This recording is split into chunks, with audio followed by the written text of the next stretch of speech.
Bueno, vamos a entrar directos al grano en este análisis para diseccionar uno de los cuellos de botella tecnológicos más críticos que tenemos encima de la mesa hoy en día.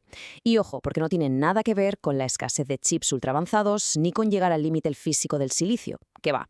El verdadero muro contra el que choca la infraestructura tecnológica moderna es, por sorprendente que parezca, la red eléctrica. Literalmente. Así que para entender cómo la industria está resolviendo este gigantesco rompecabezas de ingeniería, es absolutamente imprescindible que analicemos los datos y veamos paso a paso hacia dónde evoluciona nuestro sistema energético. De hecho, hay una creencia súper extendida a la que tenemos que darle la vuelta por completo. Fijaos en esta idea. La próxima gran innovación en centros de datos quizá no sea la IA, puede que sea la red eléctrica. Brutal, ¿verdad? Y es que ahora mismo el consenso general pone a la inteligencia artificial en el centro de todo, como el motor absoluto de la innovación.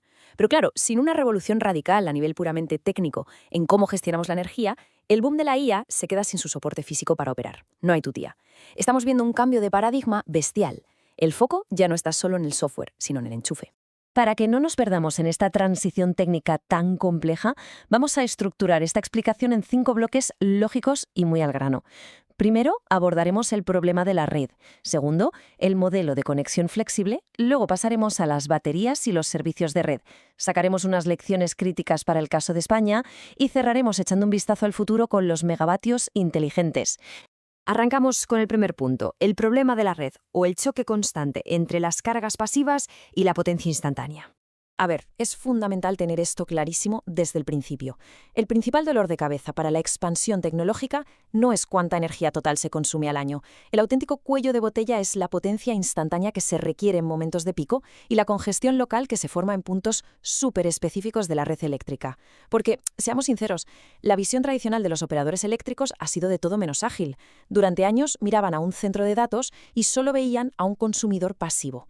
Eran poco más que un sumidero de energía colosal, súper rígidos y un auténtico dolor de muelas a la hora de integrarlos en la red.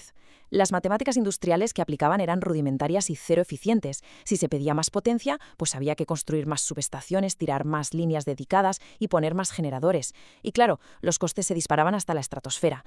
Vamos al punto 2, que es donde la cosa se pone interesante de verdad. El modelo de conexión flexible y el plan de Equinix. Vamos a bajar esto a la Tierra y ver cómo se materializa en el mundo real, tomando a un gigante como Equinix como caso de estudio. Fijaos en Irlanda, con su instalación DB5. Allí están operando bajo lo que se llama un diseño de esquema no firme. Básicamente, esto significa que la conexión de red del centro de datos modula su consumo basándose en lo que la red necesita en tiempo real. Esto exige una agilidad y una adaptación técnica operativa sin precedentes.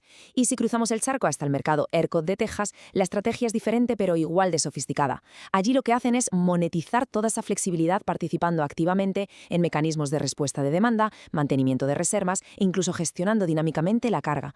Es otro nivel completamente distinto. O sea que hemos saltado de un modelo totalmente obsoleto y unidireccional, donde el edificio era poco más que un vampiro eléctrico que solo drenaba energía, a un ecosistema hiperavanzado.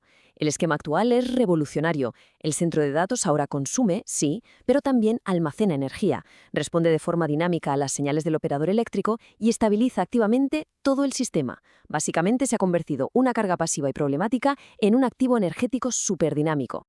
Llegados a este punto, seguro que surge la pregunta, ¿y esto cómo se orquesta a nivel puramente de hardware? Pues el secreto técnico está en lo que llamamos infraestructura flexible. Se trata de exprimir al máximo el potencial de los equipos que ya están físicamente instalados dentro del edificio. No hay magia. Son los sistemas de alimentación ininterrumpida, o UPS, los inmensos bancos de baterías y los generadores in situ, que ahora se reconfiguran por completo para empezar a ofrecer servicios de red absolutamente críticos. Hablamos de virguerías como regular la frecuencia del sistema en cuestión de milisegundos.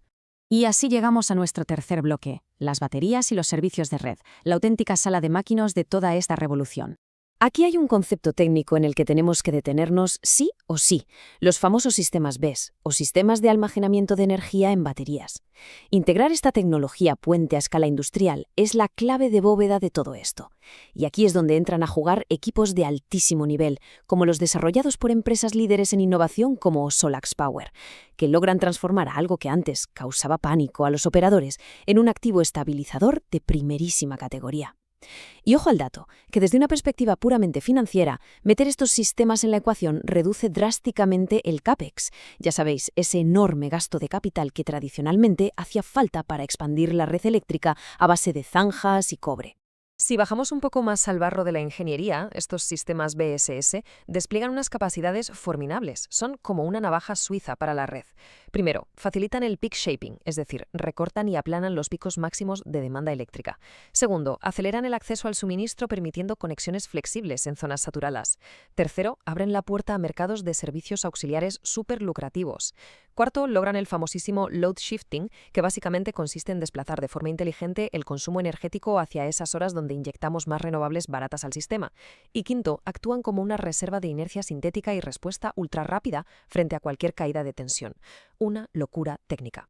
Claro. Todo este despliegue de ingeniería nos empuja inevitablemente a una encrucijada enorme. Ante el subidón tecnológico que vivimos, la disyuntiva es muy clara. La solución pasa por tirar de fuerza bruta, extender miles de kilómetros más de cables y construir subestaciones como si no hubiera un mañana, o tiene mucho más sentido, a nivel de infraestructuras, utilizar la tecnología para transformar activamente el comportamiento de estas megacargas. Es una decisión verdaderamente monumental. Lo que nos lleva al cuarto punto. Vamos a aplicar todas estas ideas al caso de España y darnos un necesario baño de realidad local. Porque hay una divergencia en el panorama nacional que es bastante preocupante. Por un lado, tenemos un objetivo estratégico nacional rotundo. España quiere convertirse, sí o sí, en el gran polo de atracción para la inteligencia artificial y las enormes infraestructuras de los proveedores y preescalares. Pero luego miras la realidad operativa y la historia cambia.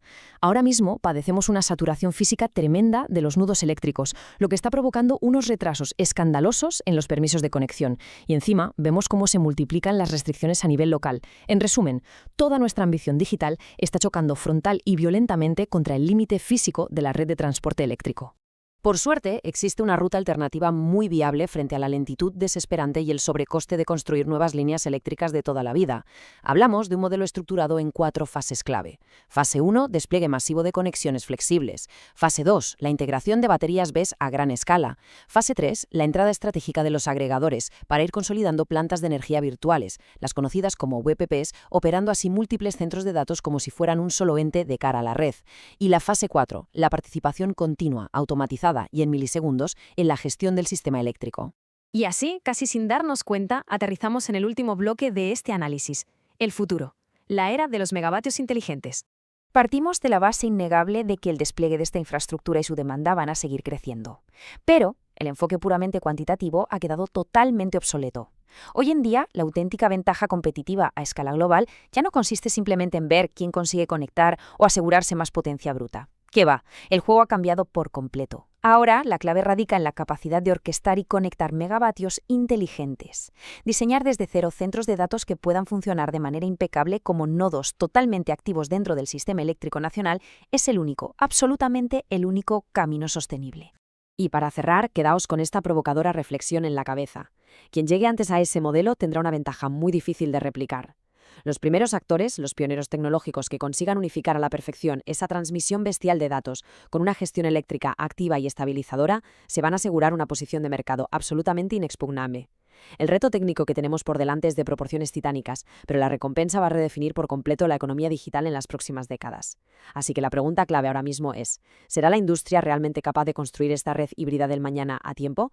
¿O el brillantísimo futuro de la inteligencia artificial se nos apagará de golpe antes siquiera de haber arrancado por falta de potencia? Ahí lo dejo para pensar.